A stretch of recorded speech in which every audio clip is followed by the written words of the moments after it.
हा अनुभव आहे ना एका स्वामी सेवेकरी दादांचा आहे. दादा सांगतायत, की मी कॉलेजला असताना इतक्या सिगारेट प्यायचो आणि मग घरी आलो तर एके दिवशी माझ्या आईच्या लक्षात आलं, कारण माझ्या हातांचा ना सिगारेटचा वास येत होता. तर मग आईनी मला विचारलं, "तू सिगारेट पितो का?" तर त्यावेळेस मी आईला सांगितलं, "नाही."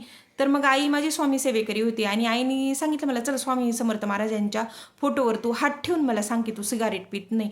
आणि मी खरंच तसं केलं आणि महाराजांच्या फोटोवर हात ठेवून सांगितलं, की "मी सिगारेट नाही पित." असं आईला स्वामींची खोटी शपथ घेऊन सांगितलं.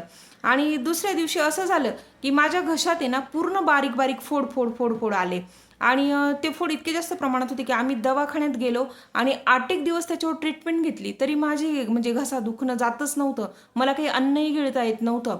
मग आईच्या थोडंसं लक्षात आला हा प्रकार, का याने ना 100% खोटी शपथ घेतलेली महाराजांची. मग आईने मला सांगितलं, की "तू मला खोटं बोलला होता ना, तो सिगारेट पित नाही असं." मग मी आईला सांगितलं, "हो." मग म्हणे, "चल आता महाराजांची शपथ घे, महाराजांच्या फोटोवर हात ठेव आणि आता मी यापुढे कधीही सिगारेट पिणार नाही असं महाराजांना सांग आणि मी तुमची पुन्हा खोटी शपथही घेणार नाही." त्याप्रमाणे मग मी केलं. महाराजांच्या फोटोवर हात ठेवून सांगितलं, की "महाराज, मी तुमची खोटी शपथ घेतल्याबद्दल मला क्षमा करा आणि मी पुन्हा कधीही सिगारेट पिणार नाही," असंही सांगितलं. आणि काय आश्चर्य, दुसऱ्या दिवसापासून आहे ना माझ्या घशातले जेवढे काही फोड होते ते पूर्णपणे नाहीसे झालेले होते आणि मला अन्नही चांगल्या प्रकारे गिळता यायला लागलं होतं. म्हणजे बघा, इतका छान अनुभव स्वामी महाराज आपल्या भक्तांना देत राहतात.